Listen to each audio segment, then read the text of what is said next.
ډېرې ملایان مشران ټول ستړي مه شئ. د پښتونخوا خو داسې وطن دی چې هره ورځ هره دویمه ورځ د چا د فاتحې کمبلې خوري خلک ناست دي. د وطن بدمرغي دا رنګه ده چې بیخي د دنیا هر زورور یې که هر څوک یې بس یو څه لږ په مازغه کې یو څه وراسي بس دوی راسي زموږ پر وطن راوترپي زموږ پر وطن توپک او دغه راواخلي. مسعود شهید غوندې ځوانان باید چې ژوندي پاتې باید چې دا د دې ټولنې دا د ټولنې مغز دی د ټولنې یو هغه ژوندي خلک دي چې ټولنه جوړوي دا جنګونه دا بدمرغۍ دا زورواکۍ ختموي.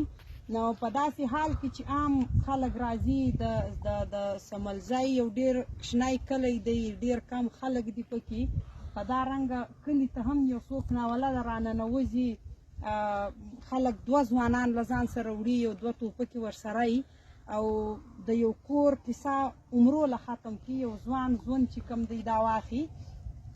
مشرانو دا ساده خبره نه ده تاسو سره موږ ډېر ښه په پوهېږئ دا وطن مو لیدلی دی اشر مو کړی دی په یو ځای مو چیغه مو کړې ده. نو وطنونه کامونه هر وخت هغه وخت جوړ شوي چې کله سپین ږیري ځوانان مشران ټول د وطن په خپل حدود باندې خبر وي په خپل شو په بد خبر وي.